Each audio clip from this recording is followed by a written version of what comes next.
Good morning, Year Six. I hope you're morning so far. Today, in our reading session, we're going to be thinking about making predictions relating to part of Chapter 5 of Private Peaceful.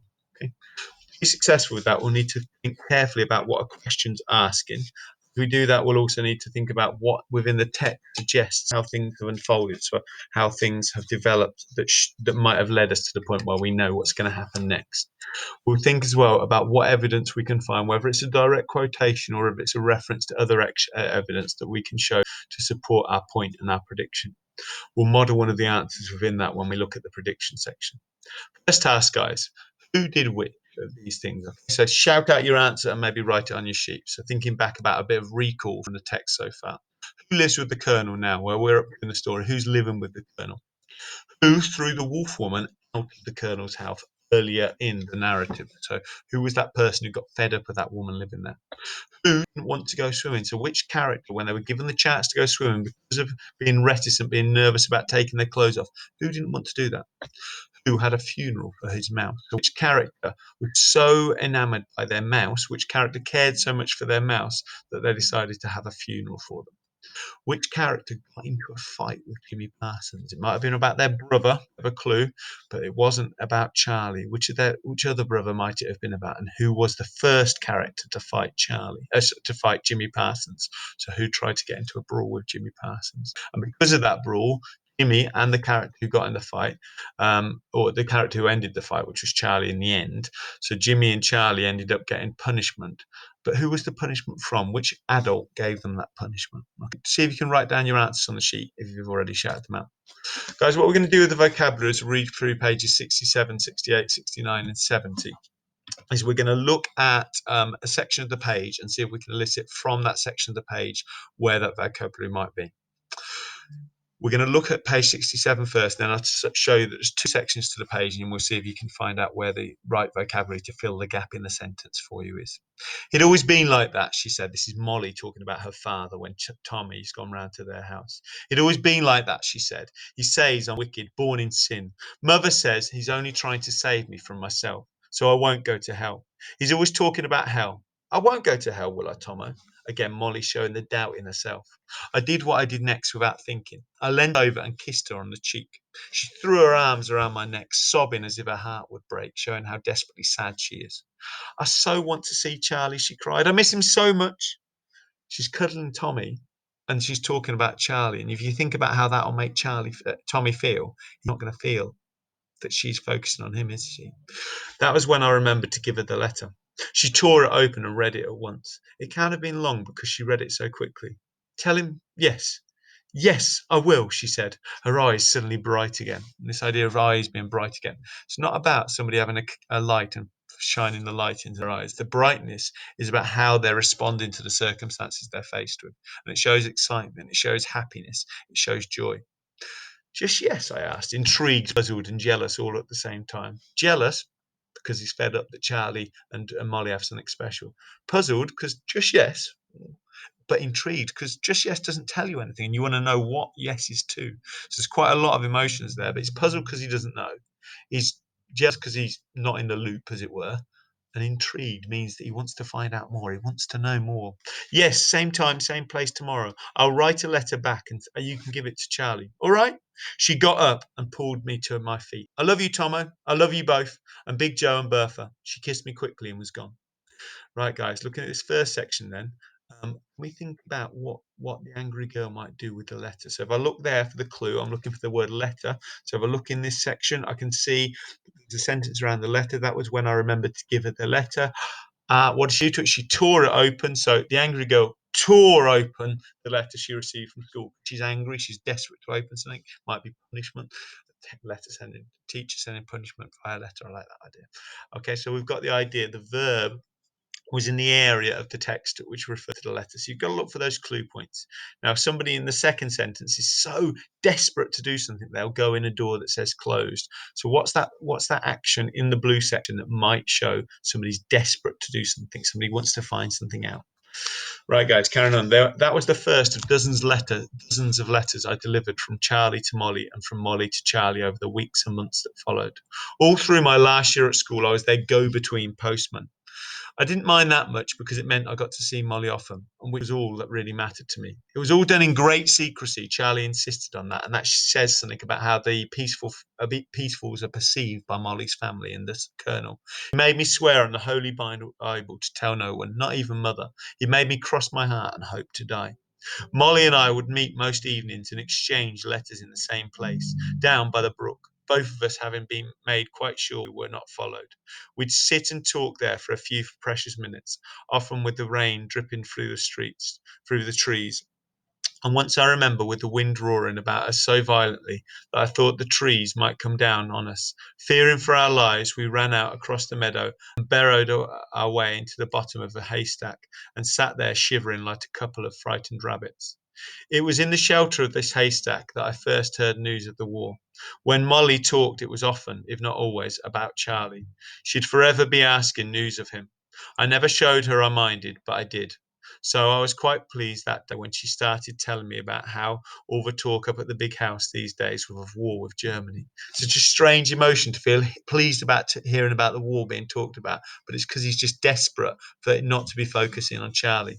How everyone now thought it would happen sooner rather than later. And again, here we've a look at our two sentences. He was so determined to see his friend that he'd be allowed in. What might somebody do because they're so determined? What's a word here that shows somebody really desperate to get in somewhere? Second one, something the ruffians grabbed. Now, it's at the beginning of a sentence and we've got the verb of grabbed. I'm thinking maybe there's an adverb or an adverbial phrase that I can see in the second section of that page that describes how a ruffian might grab at something. Next page. Looking at page 69, guys, sorry. She'd read about it herself in the newspaper, so she knew it had to be true. It was Molly's job every morning. This is how we learned that she'd read about the newspaper because it's her job she told me, to iron the Colonel's Times newspaper before she took it to him in his study. Apparently, he insisted his newspaper should be crisp and dry so that the ink should not come off on his fingers while he was reading it. She didn't really understand what the war was all about, she admitted, only that Sir Archduke, whatever that was, had been shot in a place called Sarajevo, wherever that was. You guys know this as historians. You know that it was Archduke Franz Ferdinand, and he was shot in Sarajevo, a city in Bosnia, and that precipitated the start of World War One in 1914. You know this now as historians. She didn't know it, not because she was ignorant, because it wasn't widely known now, but we can see the events starting to take place that then led to the Triple Entente fighting against the Triple Alliance. And France and Germany were very angry with each other about it. So that's the two sides, France and Germany on either side, the Triple Entente of France and the Triple Alliance of Germany. They were gathering their armies to fight with each other. And if they did, and this is the alliance idea, then we'd be in it soon because we'd have to fight on the French side against the Germans. She didn't know why. She wouldn't know about these ententes and these alliances because that was something that wouldn't come across her as a day-to-day issue. Wouldn't have heard it because there was no news on the radio. There was no news on TV at the time. She didn't know why. It made about as much sense to me as it did to her. She said the Colonel was in a terrible mood about it all, and that everyone up at the big house was much more frightened of his mood than they were about the war. But apparently the Colonel was gentle as a lamb compared to the wolf woman these days, so really painting the picture of how unpleasant the grandma wolves become. Everyone called her that now, not just us, showing how everybody's treating her with this disrespect behind her back. It seemed that someone had put salt in her tea instead of sugar, and she swore it was on purpose, which it probably was, Molly said. She'd been ranting and raving about it ever since, telling everyone how she'd find out who it was. Meanwhile, she was treating all of them as they were guilty. First part of the page then for the way that the thief's described. Second part of the page there for an action that describes how the nurse was looking after people. So a way of describing something. Was it you? I asked Molly. Maybe, she said, smiling, and maybe not. I wanted to kiss her again then, but I didn't dare. That has always been my trouble. I've never dared enough. Again, still regretting things. Our narrator Tommy still regretting things about his past.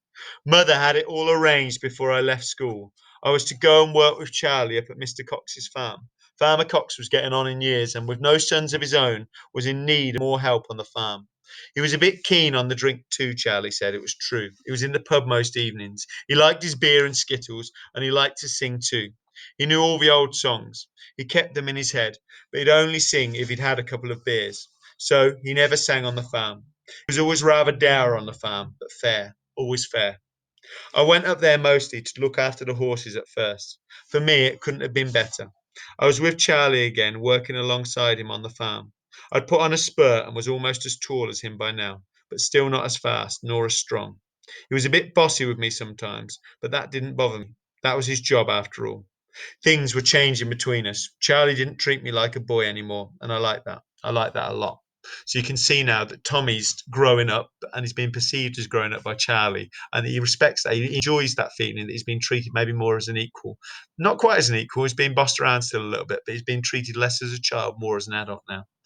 First part of the page for the adjective to describe the man who's unhappy. So is there an adjective there that could describe somebody who's maybe not cheery when children are dancing? And second part to describe something that might move quickly or something that changes quickly, maybe thinking about Charlie and Tommy's appearances. That's on your sheet. So you're going to write your recall who answers next to those ones, and then your vocabulary filling in with the right piece of vocabulary there. Looking back for our prediction, we're going to think back to page 59 and 60. And if we look at this, our question was, do you think Charlie would get away with taking Bertha from the Colonel? So if you think back to then, we learnt about the fact that he'd taken Bertha by him talking to Tommy about it. And he admitted he thought he was in trouble. And then later on in the story, we find out he did get caught. But at this point, we didn't know whether he'd get caught or not. He went to bed, he was worried, he was concerned about it. And where our question is, do you think Charlie will get away with taking Bertha from the Colonel? Now we know he didn't. Even at the time, I don't think he will be successful because the Colonel's aware that Charlie wanted to protect Bertha. One mark, maybe, if the marker's kind. One mark answer. But I need some evidence from the text, so I'm looking for my evidence from the text. We can see this because he states, I told him he shouldn't do it. And this is Charlie telling the Colonel that he shouldn't kill Bertha, and I can see that in the text there. I can still push my answer further. I can push my answer with, furthermore, this is an additional information. The fact that Charlie is worried about the dog being heard means he's likely to be on edge and tell people, like he's doing here, such as Tommy, which could mean he'll get caught. So, by the fact he's telling Tommy indicates that he's nervous about it. And if you're nervous, you sometimes do something that gives the impression away that you've done the wrong thing. So, that extra piece of information, that's now a 2 mark answer. Try and give that detail like Fatima's been doing in your reading answers, please. Is your additional question so about Tommy and Molly on page 66, Molly's mother, sorry. What is it that shows how she's going to treat them? How about Charlie, Tommy, and Molly in the war? What might the advent of the war, the beginning of the war, mean for them? Do you think that the Colonel will be happy with the allies that Britain has? Is there something that shows how the Colonel's feeling about the fact that France will be on the same side as Britain? And then finally, what can you foresee? So, what can you perceive and predict as happening due to Charlie not treating Tommy like a boy anymore? What might that mean for Charlie and Tommy going forward? What might that change about their relationship? Guys, thank you very much for listening. I've given you the modelled example on your resource sheet there, and then I want you to complete the answers yourselves. Thank you very much for listening. Enjoy reading through those passages, and I look forward to reading your answers. See you soon, guys.